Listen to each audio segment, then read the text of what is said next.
Hey guys, welcome you in this lecture of error. Today we will discuss about error. गलतियाँ होती क्या है, science में गलती का मतलब क्या होता है। उससे पहले हम बात करेंगे एक्यूरेसी और प्रेसिशन पे। Accuracy and precision of measurement होता क्या है।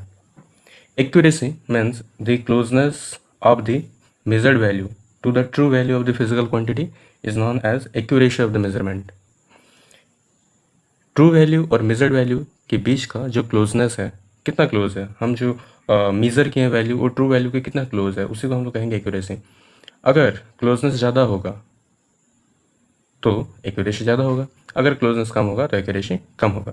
एग्जाम्पल के लिए कि सपोज इस पेंसिल का लेंथ है 8 सेंटीमीटर, मान के चलते हैं कि 8 सेंटीमीटर मान लीजिए ये कंपनी द्वारा बोला गया है कि ये 8 सेंटीमीटर है पेंसिल का length. Okay, then this is the actual length, this is the true length of the pencil, true value of the pencil. Okay, now we measure this length, measure the length of the pencil and we got it 7.8 centimeter. Okay, this is the measured value and my friend has also measured and he found it 7.5 centimeter. Okay, if I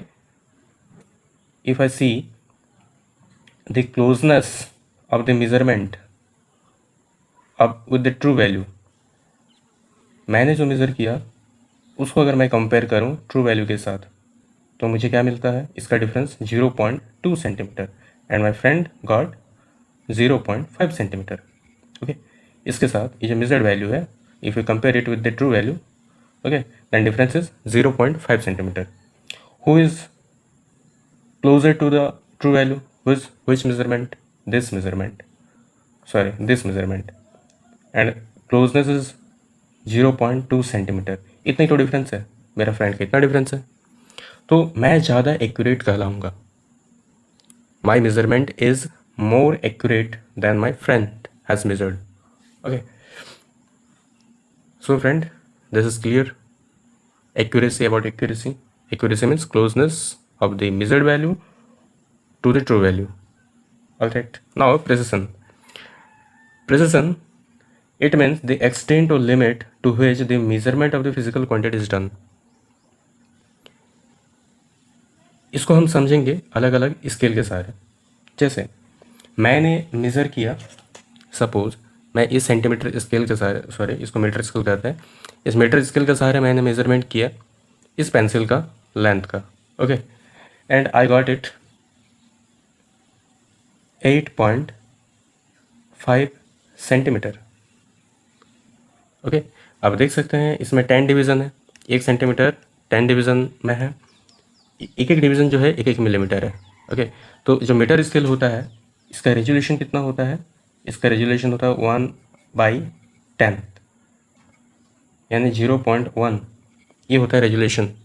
okay, एक और scale आता है जिसको हम लोग कहते हैं vernier caliper. Okay, उसमें रेजोल्यूशन होता है 1/100, यानी 0.01 सेंटीमीटर, उसका रेजोल्यूशन इतना होता है, मीटर स्केल का रेजोल्यूशन इतना होता है। तो मैंने जो लेंथ मेजरमेंट किया वो था 8.5 सेंटीमीटर। आप देख सकते हैं इसका रेजोल्यूशन कितना है, 0.5 यानी 0.1, यानी 1/10 का रेजोल्यूशन है। Okay, and my friend has measured same pencil and he got it length of the same pencil and he got 8.52 centimeter. Okay, by vernier calliper, उसने वर्नियर कैलिपर का इस्तेमाल करके उसने मेज़र किया। तो कौन ज़्यादा प्रिसाइज होगा, किसका मेजरमेंट ज़्यादा प्रिसाइज होगा, मेरे दोस्त का मेजरमेंट ज़्यादा प्रिसाइज होगा मेरे मुकाबले। आप समझ रहे हैं, तो इसी को कहते हैं कि एक्सटेंड और लिमिट।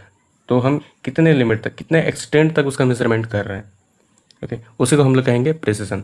अगर उसी पेंसिल का जो मेजरमेंट है किसी और स्केल के सहारे, सपोज के स्क्रू गॉज के सहारे होता है, हालांकि उसमें डायमीटर वगैरह का जो मेजरमेंट होता है बहुत एग्जैक्टली हम लोग मेज़र कर पाते हैं, ज़्यादा प्रिसाइज मेज़र कर पाते हैं। सपोज ये पेंसिल उसके लिए बहुत बड़ा हो जाएगा, लेकिन फिर भी मैं मान के चलूँ कि उसका मेजरमेंट होता है और उसमें पाया जाता है 8.5 to 1 सेंटीमीटर। ओके, तो ये और ज़्यादा प्रिसाइज होगा। और ये हम कितने एक्सटेंट तक मेजरमेंट कर पा रहे हैं, 1/100। यानी 0.001 इतना रेजुलेशन, इतना एक्सटेंड तक हम मेजर कर पा रहे हैं। ओके, तो आई थिंक आपको एक्यूरेसी और प्रिसिशन के जो डाउट थे वो क्लियर हो गए होंगे। चलिए हम लोग पढ़ते हैं अपने अगले क्वेश्चन की ओर, दैट इज़ एरर, जो आज का हमारा टॉपिक भी है। एरर होता क्या है? देखिए, साइंस में गलती का मतलब क्या? हम अपने डेली लाइफ में जो गलतियाँ करते हैं, क्या वैसे ही गलतियाँ होती हैं? बिल्कुल उसी तरह का समझ सकते हैं।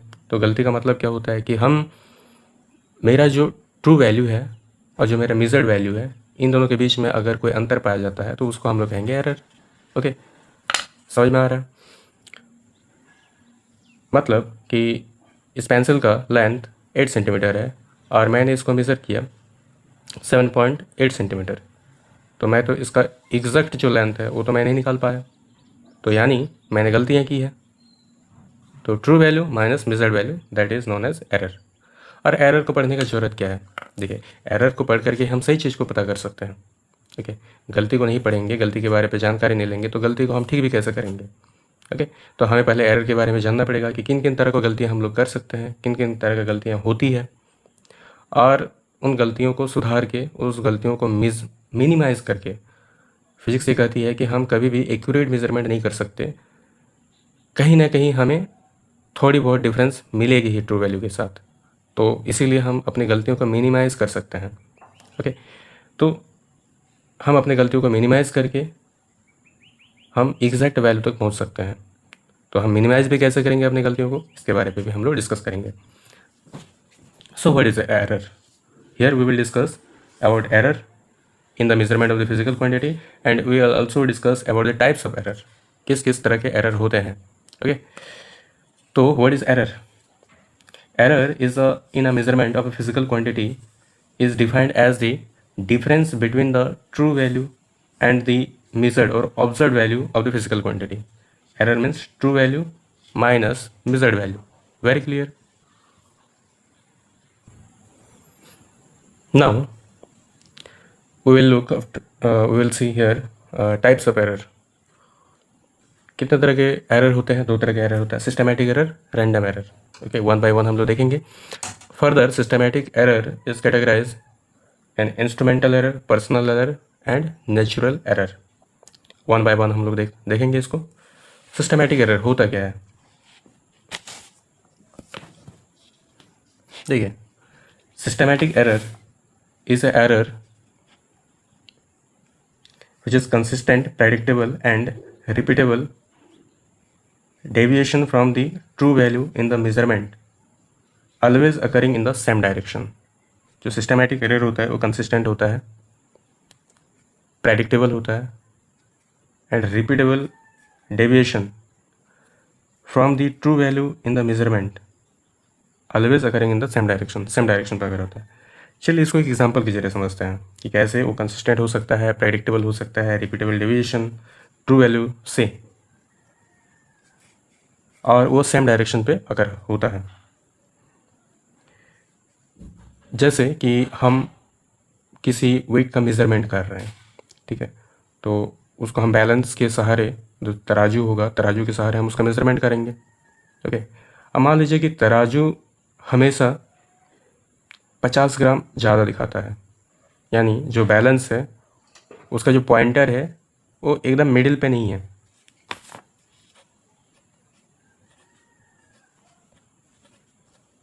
ये जो बैलेंस है इसका पॉइंटर जो है वो मिडिल पे नहीं है, वो थोड़ा इधर टिल्ड है या फिर इधर टिल्ड है, तो 50 ग्राम ज़्यादा या फिर 50 ग्राम कम दिखाएगा। ओके, तो मान लेते हैं कि वो 50 ग्राम ज़्यादा ही दिखाता है ना। कोई भी हम मेज़र करेंगे तो उससे 50 ग्राम वो ज़्यादा दिखाएगा, ठीक है। तो इसके बाद मैं उसमें कोई भी सामान वेट करूं, चाहे मैं चावल, आटा, कुछ भी मैं उसमें वज़न करूंगा तो हमेशा ज़्यादा ही दिखाएगा 50 ग्राम, हमेशा 50 ग्राम ज़्यादा दिखाएगा। मैं अगर 1 केजी आटा लूँ तो एक केजी से 50 ग्राम ज़्यादा दिखाएगा, 1 केजी चावल लूँ तो 1 केजी से 50 ग्राम ज़्यादा दिखाएगा चावल, ठीक है। तो यानी वो कंसिस्टेंट है, निरंतर हमें वही चीज़ देखने को मिलेगा। वो प्रेडिक्टेबल है, यानी हम बिना मेज़र किए ही हम पहले बोल सकते हैं कि ये तो 50 ग्राम ज़्यादा दिखाने वाला है, यानी हम उसका अनुमान लगा पा रहे हैं, प्रेडिक्टेबल है। एंड रिपीटेबल डेविएशन, और जब जब मेज़र करेंगे हमें वही डेविएशन देखने को मिलेगा। डेविएशन मीन्स जितना हमारा मेज़रमेंट है, जो हमारा मेज़रमेंट है उससे 50 ग्राम ज़्यादा ही दिखाना है, यानी वही डेविएशन है। डेविएशन मीन्स क्या कि अपने वैल्यू से विचलित हो जाना, अपने वैल्यू से इधर उधर हो जाना। तो जो उसका वैल्यू है उससे वो विचलित हो गया है, डेविएशन, दैट इज़ डेविएशन। तो 50 ग्राम ज़्यादा डेविएशन हो गया है, okay, from the true value से। तो ट्रू वैल्यू से हमें उसमें जो एरर देखने को मिलेगा वो कंसिस्टेंट रहेगा, यानी 50 ग्राम हमेशा 50 ग्राम ज़्यादा रहेगा। प्रेडिक्टेबल रहेगा, यानी हम उसका अनुमान लगा सकते हैं कि वो 50 ग्राम ज़्यादा ही दिखना है। एंड रिपीटेबल डेविएशन, और वही रिपीट होते रहेगा, वही डेविएशन हमें देखने को मिलेगा। And always occurring in the same direction, हमेशा एक ही डायरेक्शन पे हमें देखने को मिलेगा। यानी कभी ऐसा नहीं होगा कि 50 ग्राम ज़्यादा दिखा रहा है तो कभी 40 ग्राम ज़्यादा दिखा रहा है, नहीं, फिर कम दिखा रहा है, मान लेते हैं 30 ग्राम कम दिखा रहा है, फिर 20 ग्राम कम दिखा रहा है, तो यानी ये कम की ओर नहीं जाएगा, है ना, वो ज़्यादा की ओर जाएगा, यानी उसका वो हमेशा पॉजिटिव डायरेक्शन पे रहेगा। अकरिंग द सेम डायरेक्शन का मतलब हमेशा ज़्यादा ही दिखाएगा, वो चाहे 40 ग्राम ज़्यादा दिखाए या फिर 50 ग्राम या फिर 35 ग्राम ज़्यादा दिखाए, लेकिन वो हमेशा ज़्यादा ही दिखाएगा, वो कम नहीं दिखाएगा। सेम डायरेक्शन का मतलब वो हो गया। तो ये जो सिस्टमेटिक एरर होता है ये फर्दर 3 टाइप के होते हैं, यानी हम इस तरह समझ सकते हैं कि वो सिस्टमेटिक एरर किससे हो सकते हैं, किन किन कारणों से हो सकते हैं, है ना। तो वो इंस्ट्रूमेंटल एरर, सिस्टमेटिक एरर 3 कारणों से हो सकते हैं, instrumental error, personal error, natural error. तो जिन कारणों से हो सकते हैं उसी के बेसिस पे उसको कैटेगराइज कर दिया गया है। तो इंस्ट्रूमेंटल एरर क्या होता है? The error caused due to the faulty instruments are known as instrumental error. ना उसमें जो इंस्ट्रूमेंट हम यूज़ कर रहे हैं वही गलत है, तो उससे जो हमें मेज़रमेंट में हमेशा कोई ना कोई गलती तो देखने को मिलेगा ही हमेशा, तो दैट इज़ इंस्ट्रूमेंटल एरर। जैसे कि अभी अभी हम लोगों ने डिस्कस किया, जो बैलेंस था वो बैलेंस का जो पॉइंटर है वो मिडिल पे था ही नहीं, जो बैलेंस का पॉइंटर है वो मिडिल पे था ही नहीं, है ना। वो पॉइंटर थोड़ा इधर शिफ्टेड था, मान के चलते हैं कि इधर हल्का से इधर शिफ्टेड था। तो हमें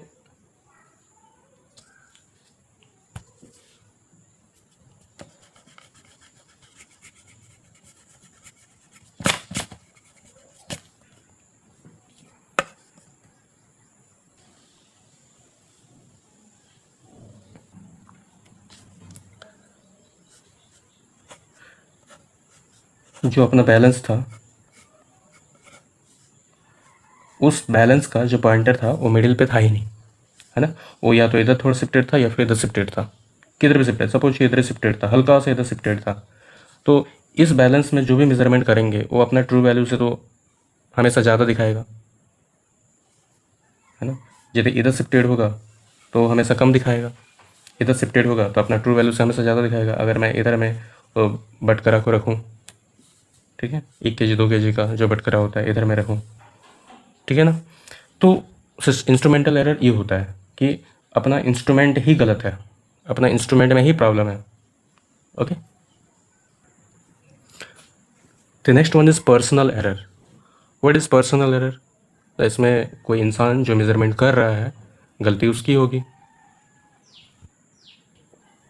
एग्जाम्पल के सहारे समझते हैं कि इस पेंसिल का लेंथ को मैंने मेज़र किया, और पेंसिल का जब मैंने लेंथ को मेज़र किया तो मैं एग्जैक्टली जो हमारा रेफरेंस पॉइंट है 0, मैं उसको इस तरह से नहीं रख करके थोड़ा सा ऐसे रखा, ठीक है। तो अब जो मुझे लेंथ मिलना है वो तो ज़्यादा ही मिलना है, ठीक है, या फिर ऐसे रखा तो जो मुझे लेंथ मिलना है वो कम मिलना है ना। तो मुझे एग्जैक्ट लेंथ चाहिए तो मुझे ऐसे रखना पड़ेगा, एकदम पॉइंटर को उसका एंडिंग में रखना पड़ेगा, जो अपना रेफरेंस पॉइंट है वो हमको एंडिंग पे या फिर स्टार्टिंग जो भी बोलिए उस पर रखना पड़ेगा, तब मैं सही मेज़रमेंट कर पाऊँगा। तो अगर मैं इसको थोड़ा भी पीछे या फिर थोड़ा भी आगे में रखूँ तो इससे जो मुझे वैल्यू मिलना है, इसका लेंथ मिलना है वो एग्जैक्ट नहीं होगा, उसमें एरर रहेगा। ये पर्सनल एरर है, क्योंकि ये गलतियाँ मापने में गलतियाँ मैंने खुद किया है। दूसरे एक एग्जांपल समझ सकते हैं कि सपोज़ कि हमारे पास एक पेंडुलम है, ओके, और इस पेंडुलम का मैं टाइम पीरियड पता करना चाहता हूँ। तो इसके लिए एक इनिशियल फोर्स के जरिए इसको ऑसिलेट कराया गया, तो इस तरह से ऑसिलेट कर रहा है ये अपना जो पेंडुलम है, ओके। तो मैं इसका टाइम पीरियड पता करना चाहता हूँ। तो सपोज़ मैं एक टाइमर जो एक अपना घड़ी है, स्टॉप वॉच, इस स्टॉप वॉच के सहारे मैं इसका टाइम पीरियड को देखना चाहता हूँ। तो जब ये ऑसिलेट करना शुरू हुआ उससे पहले ही मैंने स्टॉप वॉच को ऑन कर दिया, तो इससे मुझे जो टाइम पीरियड मिलेगा वो तो ज़्यादा ही मिलेगा, क्योंकि ऑसिलेट करना स्टार्ट ही नहीं किया था, लेकिन मैंने स्टॉप वॉच को स्टार्ट कर दिया। तो ये जो टाइम पीरियड हमें मिलना है ये हमें ज़्यादा मिलना है, तो ये भी एरर होगा। तो ये पर्सनल एरर है, ये मेरी गलती की वजह से हुआ है। तो the error in the measurement of the physical quantity due to the limitation और carelessness of an observer is known as personal error. Okay, कोई लिमिटेशन के चलते या फिर केयरलेसनेस के चलते एरर हमें ये देखने को मिलेगा। The next one is natural error. The error arising due to the change in conditions of the environment are known as natural error. Example के सहारे समझते हैं कि जैसे एक बर्फ़ है, एक बर्फ़ का टुकड़ा है, मैं इसका मेल्टिंग पॉइंट को पता करना चाहता हूँ। तो इसके लिए मुझे टेम्परेचर, प्रेशर, इन सब चीज़ों में चेंजेस करना पड़ेगा। तो मैं टेम्परेचर को देखना चाहता हूँ, मेल्टिंग पॉइंट मैं देखना चाह रहा हूँ, यानी एक टेम्परेचर कितने टेम्परेचर पे मेल्ट होता है मैं वो देखना चाह रहा हूँ। और मैं ना प्रेशर को नॉर्मल प्रेशर लेके चल रहा हूँ कि प्रेशर को कांस्टेंट रख करके इसको फिक्स करके मैं टेम्परेचर को देखना चाह रहा हूँ कि कितने टेम्परेचर पे मेल्ट होता है, यानी उसका मेल्टिंग पॉइंट है क्या। लेकिन अगर ये प्रेशर नॉर्मल नहीं रहा, अगर प्रेशर थोड़ा बढ़ गया या फिर थोड़ा घट गया, तो इसके टेम्परेचर, मेल्टिंग पॉइंट जिस टेम्परेचर पे पिघलेगा उसमें चेंजेस आएगा, है तो यानी प्रेशर अफेक्टेड द टेम्परेचर, है ना। तो नॉर्मल प्रेशर में अगर मैं देखने जाऊँ और प्रेशर अगर घट बढ़ गया, कुछ हो गया, घट बढ़ गया, यानी फिजिकल कंडीशन चेंज हुआ, एनवायरनमेंट, तो प्रेशर भी घटेगा या फिर बढ़ेगा, तो जो मुझे टेम्परेचर मिलेगा, जिस टेम्परेचर पे वो पिघल रहा है, वो मुझे एग्जैक्ट नहीं मिलेगा, यानी जो अपना ट्रू वैल्यू से ज़्यादा या फिर कम मिलेगा। दैट इज़ नेचुरल एरर, यानी एनवायरनमेंट के चेंज होने के चलते मेज़रमेंट में जो फॉल्ट आता है वो होता है नेचुरल एरर। ओके, दूसरे एग्जांपल समझ सकते हैं, आपने ओम्स लॉ पढ़ा होगा, V इक्वल टू IR, है ना। और ये तब तक सही होता है जब तक टेम्परेचर कांस्टेंट रहे। ये भी आपने पढ़ा होगा कि एक नियत ताप पर, यानी कांस्टेंट टेम्परेचर पे V जो होता है डायरेक्टली प्रोपोर्शनल टू I होता है। अब मान लीजिए कि टेम्परेचर घट बढ़ गया, कुछ हुआ, तो V directly proportional to I होगा क्या? नहीं होगा। V इक्वल टू IR होगा क्या? नहीं होगा। On that time Ohm's law do not obey. Okay, next, चलिए टाइप्स तो खत्म हो गया सिस्टमैटिक एरर का। एक तरह का एरर हमें देखने को मिल सकती है, इम्परफेक्शंस इन एक्सपेरिमेंटल टेक्निक और प्रोसीजर। ये क्या है? The error in the measurement also arise due to the imperfection technique or procedure due to the measurement of physical quantity, used for the measurement of the physical quantity. imperfection in experimental technique, जो experimental technique हम use कर रहे हैं वही imperfect है, या फिर जो प्रोसीड्यूर, सी होगा भाई, CE होगा, PROCEDURE, तो जो प्रोसीड्यूर हम अप्लाई कर रहे हैं वही इम्परफेक्ट है। एग्जाम्पल के साथ समझते हैं, जैसे हम अपना टेम्परेचर को मेज़र करना चाहते हैं, तो इसके लिए हम क्या करेंगे, अपना जो आर्म पिट है, तो आर्म पिट में हम थर्मोमीटर को रखेंगे। अब थर्मोमीटर में एक बल्ब होता है, आपने देखा होगा, ये छोटे से इस तरह से बल्ब होता है ना। ये बल्ब ही कांटेक्ट में रहना जरूरी है हमारे बॉडी का, तब जाके टेम्परेचर को हम सही मेज़र कर पाएंगे। अब मान लीजिए कि ये बल्ब को जितना कांटेक्ट में रहना चाहिए वो अच्छे से कांटेक्ट में है ही नहीं हमारे आर्म पिट के। ओके, हमारे बॉडी से वो टच ही नहीं है बढ़िया से, तो हम क्या सही मेज़र कर पाएंगे अपने टेम्परेचर को? नहीं ना। यही होता है imperfection in the experimental technique. Right, okay, now come to the next one, that is random error. Systematic error and random error. Systematic error के बारे में अभी तक हम लोगों ने डिस्कस किया, अभी हम बात करेंगे रैंडम एरर। रैंडम एरर क्या होता है? A random error is an unpredictable chance variation in measurements that cause reading to fall above and below the true value is by inconsistent amount. Systematic error का उल्टा होता है random error. अब इतना समझ सकते हैं कि इस पेंसिल का अगर मैं मेज़रमेंट करने जाऊँ तो मैं इसका घटता या बढ़ता हुआ वैल्यू अगर मुझे मिलता है, यानी कभी मुझे मिला 7.8, मैं सेकेंड टाइम मेज़र किया उसमें मिला 7.9, तो बढ़ा। थर्ड टाइम मैंने मेज़रमेंट किया उसमें मिला 7.1, घट गया, है ना। तो इस तरह का अगर मेज़रमेंट होता है और इसमें इस तरह की गलतियाँ होती है कि कभी बढ़ जा रहा है, कभी घट जा रहा है, तो ये होता है रैंडम एरर। यानी मैं इसको प्रेडिक्ट नहीं कर सकता कि नेक्स्ट टाइम क्या होना है, बढ़ना या घटना है, तो अनप्रेडिक्टेबल हो गया। चांस वेरिएशन है ना, ये चांस होता है इसमें कि घट भी सकता है या फिर बढ़ भी सकता है। तो कभी फॉल होगा और कभी हाँ फॉल एवर माने कभी ज़्यादा हो जाएगा या फिर फॉल बिलो यानी कभी कम हो जाएगा। ये इनकंसिस्टेंट अमाउंट देगा हमें ट्रू वैल्यू से, है ना। तो इस तरह को कहेंगे हम लोग random error. Now the note point, a measurement of physical quantity is said to be accurate. हम एक्यूरेट कब कहेंगे, ये बहुत इंपॉर्टेंट है। देखिए एक्यूरेट और प्रिसाइज हम कब कहेंगे एरर के केस में। तो measurement of physical quantity is said to be accurate if systematic error is very low. अगर सिस्टमेटिक एरर बहुत ही कम होगा तो हम कहेंगे कि हमारा जो मेजरमेंट है वो एक्यूरेट है। अगर रैंडम एरर बहुत कम होगा तो हम कहेंगे कि वो बहुत ज़्यादा प्रिसाइज है। चलिए बहुत अच्छा एक नोट है, इसको आप याद रखें। सेकेंड नोट पॉइंट क्या है, this error can be reduced by taking the large number of observations and calculate arithmetic mean और एवरेज। देखिए एक बात आता है कि वो ट्रू वैल्यू हमें कहाँ पता चला, जो कंपनी सेट करती है कोई भी जो ऑब्जेक्ट का लेंथ या फिर उसका वॉल्यूम या फिर उसके एरिया जो भी है ट्रू वैल्यू, ये ट्रू वैल्यू हमें पता कैसे चलती है, कंपनी कैसे सेट कर देती है। पहले से हमें इस पेंसिल का लेंथ जो 13 सेंटीमीटर था कैसे पता चला, कंपनी ने सेट किया। तो उसने कैसे सेट किया होगा, उसने भी तो मेज़र किया होगा, तो उसका मेजरमेंट में क्या कोई एरर नहीं होगा, गलती नहीं होगा। हो सकता है उसने जो बोल दिया वही होगा, ऐसा तो है नहीं। साइंस ये नहीं कहती है कि किसी के बोलने कहने से वो सच हो जाए। तो लेकिन हम उसको तो ट्रू वैल्यू लेके चलते हैं। तो उसमें होता क्या है कि नंबर ऑफ ऑब्जर्वेशंस के बाद, नंबर ऑफ मेजरमेंट के बाद, बहुत सारे इस पेंसिल का बहुत बार मेजरमेंट हुआ होगा और सब में कुछ ना कुछ वैल्यू आया होगा।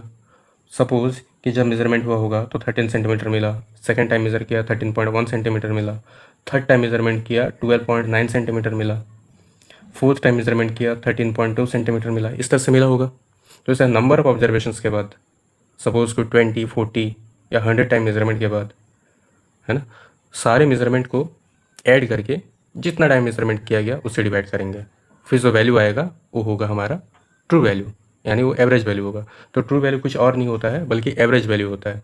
तो यही वो पॉइंट है कि हम लोग एरर को फर्स्ट टाइम हम मेज़र किए तो हमें 13 सेंटीमीटर मिला, तो हो सकता है कि वो 13 सेंटीमीटर ना हो, वो कुछ और हो, वो 13.5 सेंटीमीटर हो, तो यानी जो हमें वैल्यू मिला उस एरर हो सकता है। अब है कि बहुत बार एक्सपेरिमेंट करने के बाद, बहुत बार मेजरमेंट करने के बाद और ऐड करके जितने टाइम मेज़र किए उससे डिवाइड करने के बाद जो हमें वैल्यू मिलेगा वो ट्रू वैल्यू होगा। तो उसमें एरर का चांस कम होता है ना। तो दीज एरर्स आर रिड्यूस्ड। तो ये सब रिड्यूस कैसे किया जाएगा, नहीं एवरेज वैल्यू निकाल के हम उसका एवरेज यानी नंबर ऑफ टाइम्स मेज़रमेंट करने पर डिवाइड करने पर कितने बार हम लोगों ने मेज़र किया, तो जो वैल्यू मिलेगा वो ट्रू वैल्यू होगा। और इस तरह से हम अपने एरर को रिड्यूस कर सकते हैं। ऑलराइट, तो एरिथमेटिक मीन या एवरेज वैल्यू होता क्या है, इसको डिनोट किया जाता है एक्स बार से।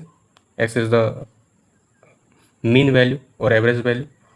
These are the observations, okay, ये लेंथ है जो ऑब्जर्व किया गया या फिर वॉल्यूम है जो भी हम फिजिकल क्वांटिटी मेज़र कर रहे हैं वो चीज़ है ये।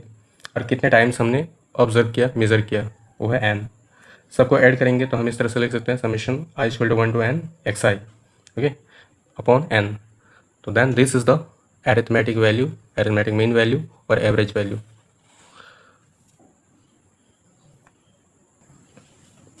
Now how to express error. Error को एक्सप्रेस करने के अलग अलग तरीके हैं, उस पर हम लोग बात करते हैं। ठीक है, यहाँ पर हम लोग तीन तरीके का बात करेंगे। तीन तरह से हम लोग एक्सप्रेस कर सकते हैं एरर को। एक होता है एब्सोल्यूट एरर, दूसरा होता है रिलेटिव एरर और तीसरा होता है percentage error. First absolute error होता क्या है, इसका बहुत ज़्यादा हम लोग इस्तेमाल करते हैं। तो absolute error of a given value of a physical quantity is the difference between the observe value compare to the true value. Okay, true value हो गया एक्स बार, यानी यही हो गया mean value, arithmetic mean value और average value. Clear है, इसी को हम लोग कहेंगे ट्रू वैल्यू। तो ट्रू वैल्यू से अगर हम लोग अपने मीजर्ड वैल्यू जो ऑब्जर्व वैल्यू है उसको हम लोग माइनस करेंगे तो जो हमें मिलेगा वो होगा एब्सोल्यूट एरर। इसको रिप्रेजेंट किया जाता है delta x i, okay, denoted by delta x. यहाँ पर आई का मतलब क्या हुआ? यहाँ पर आई का मतलब हो गया कि हम कितने ऑब्जर्वेशंस ले रहे हैं। अगर 2 बार ले रहे हैं तो यहाँ 2 होगा, 3 बार ले रहे हैं तो थर्ड टाइम वाला 3 होगा, फोर्थ टाइम वाला 4 होगा, ओके।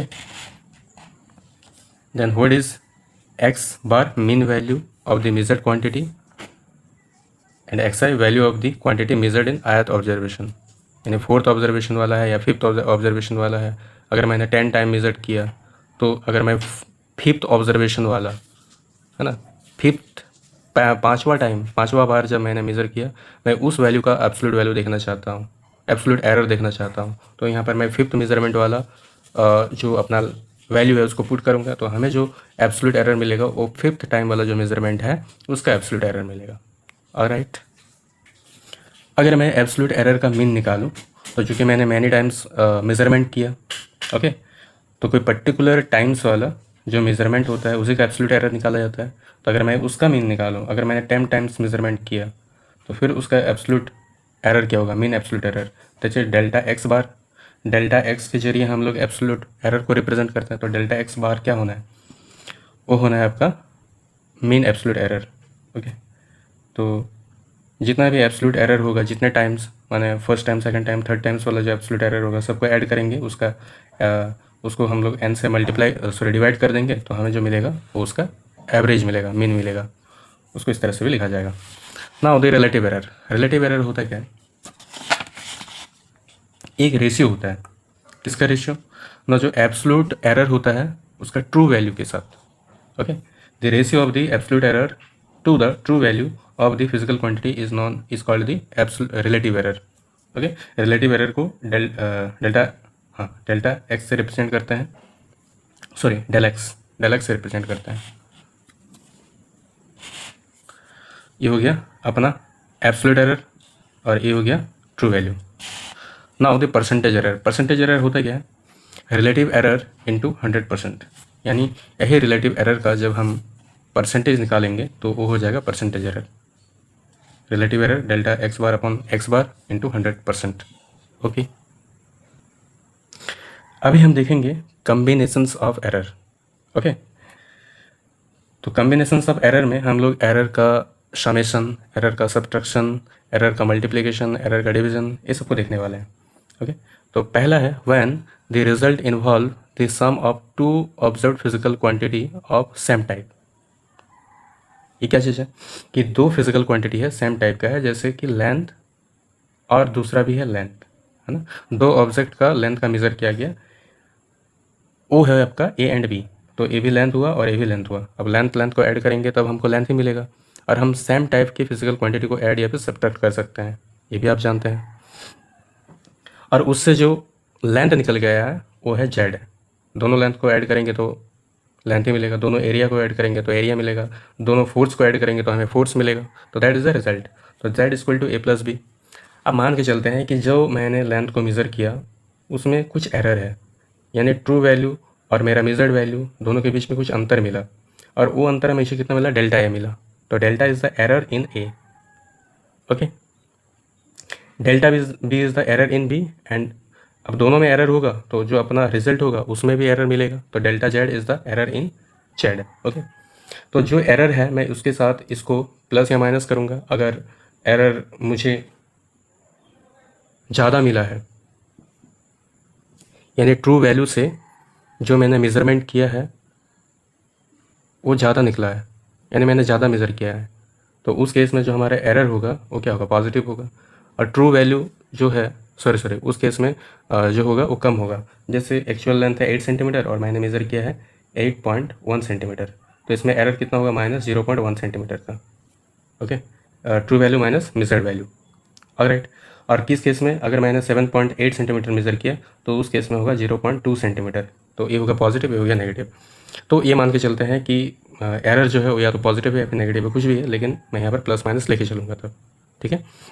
तो Z plus minus delta Z, A में भी एरर है तो प्लस माइनस डेल्टा ए, अपने ए प्लस की जगह प्लस रहेगा, और फिर बी में भी एरर है तो B plus minus delta B, okay. Now इसको हम लोग सॉल्व करेंगे। अगर मैं इस ब्रैकेट को ओपन करूँ तो ऐसे कोई चेंजेस तो नहीं आएगा। तो फिर ए और बी को मैं लिखना चाहूँ तो ए प्लस बी लिखूँगा, और फिर डेल्टा ए और डेल्टा ए को मैं अगर लिखना चाहूँगा तो देखिए इन दोनों में प्लस माइनस, इन दोनों में प्लस माइनस है, तो दोनों कॉमन रहेगा इधर, और कॉमन रहने के बाद जो चीज़ रहेगा वो क्या रहेगा, प्लस ही रहेगा। तो delta A B plus delta A plus delta A B. Now this is Z, here Z, तो जेड हो गया। अब ए जेड और ए जेड कैंसिल हो जाना है, तो जेड खत्म हो गया। तो यहाँ साइन और यहाँ वाला जो साइन है, ये दोनों साइन भी गायब हो जाएगा, ये दोनों साइन भी कैंसिल हो जाना है, ठीक है। तो जो हमें मिलेगा delta Z equal to delta A plus delta B. ये हो गया एरर। नाउ अगर हम दो क्वांटिटी को सब्ट्रैक्ट करें तो उस केस में क्या होना है, देख सकते हैं इसमें माइनस आ जाएगा, ए माइनस बी हो जाना है, और फिर ए डेल प्लस माइनस जो है वो कॉमन आ जाना है, तो यहाँ पर प्लस हो जाना है, ठीक है। फिर ये जेड जेड कैंसिल होगा, फिर ए प्लस माइनस ये भी कैंसिल हो जाएगा, तो जो बचेगा वो ये बचेगा। तो चाहे Z equal to A plus B हो या फिर Z equal to A minus B हो, दोनों ही केस में जो एरर होगा delta Z equal to delta A plus delta B होगा। ऑलराइट, अभी हम देख लेते हैं मल्टीप्लिकेशन में। इसमें जरूरी नहीं है कि दोनों क्वांटिटी सेम हो, है ना। सपोज कि एक है आपका ए है मास और बी है acceleration, then mass into acceleration that is force, okay. But in mass there is error that is plus minus delta m. In acceleration there is error that is plus minus delta m.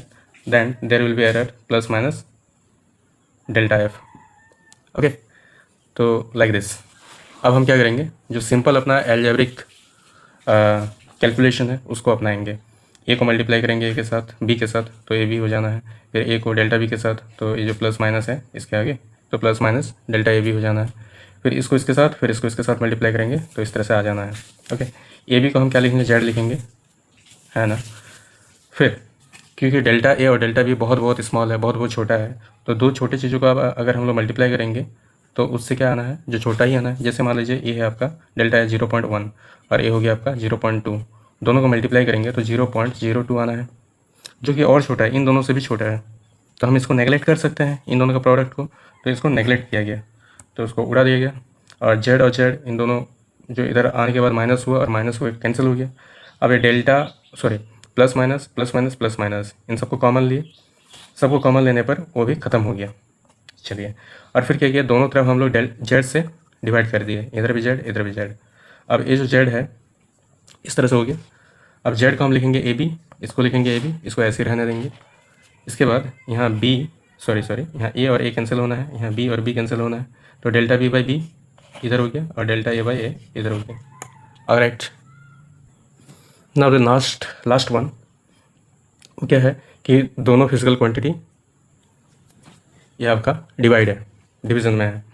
Suppose कि ये हो गया आपका मास और ये हो गया आपका वॉल्यूम, तो ये क्या मिलेगा, डेंसिटी मिलेगा। तो that is plus minus delta M, that is plus minus delta B, that will be plus minus delta rho, okay. तो इस तरह से हो जाना है। तो फिर हम इसको अगर मैं ऊपर लेके चलूँ तो इसका पावर -1, अगर मैं यहाँ से ए को कॉमन लूँ तो ए यहाँ आ जाना है और यहाँ ये डिवाइड हो जाना है, ठीक है। अगर मैं यहाँ से बी को कॉमन लूँ तो बी -1 को लेते हुए बाहर आएगा, तो बी पावर -1 को लेते हुए बाहर आया। क्योंकि बी को मैंने कॉमन लिया तो यहाँ पर बी डिवाइड होगा, तो बी डिवाइड हो गया, ओके। नाउ इसका हम लोग बाइनोमियल एक्सपेंशन करेंगे, ठीक है ना। तो बाइनोमियल एक्सपेंशन में क्या होता है कि यही चीज़ें होती है और एक हायर पावर टर्म मिलता है जो आप मैथमेटिक्स में पढ़ेंगे। तो ये हायर पावर टर्म्स जो होगा वो बहुत ही छोटा होता है, स्मॉल होता है, बहुत ही छोटा होता है, जिसके चलते हम इसको नेगलेक्ट कर सकते हैं, इसको जीरो मान सकते हैं, जीरो अप्रोच करता है। तो इसको हटा दिया गया, तो इसको हम इस तरह से लिख सकते हैं। यानी आप सोचिए एक तरह से कि -1 जो पावर में था वो गायब हो गया, तो इसको इस तरह से लिखा जा सकता है। इसके लिए हमने इस चीज़ को लिखा। नाउ जो हमारा नॉर्मल मल्टीप्लिकेशन है उसको हम इस्तेमाल करेंगे, इसको इससे मल्टीप्लाई करेंगे, फिर इसको इससे, फिर इसको इससे, फिर इसको इससे, ओके। यहाँ जेड भी कॉमन लिया गया और यहाँ ए बाई बी, तो फिर यहाँ जेड और जेड, ए भी तो जेड है ना, ए बाई बी जेड था, तो ये जेड कैंसिल हो जाना है। उसके बाद जो हमें मिलेगा वो इस तरह का कुछ होगा, यहाँ 1 1 कैंसिल हो जाएगा, तो फिर हमें इस तरह का मिलेगा। यहाँ +-1 माने प्लस माइनस, यहाँ भी प्लस माइनस कॉमन ले लिया जाएगा, दोनों तरफ कैंसिल होगा, तो सब तरफ में आपको प्लस ही देखने को मिलेगा। तो अगेन मल्टीप्लिकेशन और डिवीज़न दोनों के लिए यही आंसर है। यानी Z equal to A into B रहे या Z equal to A by B रहे, दोनों के लिए delta Z by Z equal to delta A by A plus delta B by B रहना है। ओके, तो आज हम लोगों ने एरर पे चर्चा किया। इसके बाद हम बात करेंगे प्रॉब्लम्स पे। तो अगला क्लास जो हमारा होगा वो एमसीक्यूज़ पे होगा, न्यूमेरिकल्स पे होगा। Stay tuned with our channel. Till then take care, see you in the next lecture.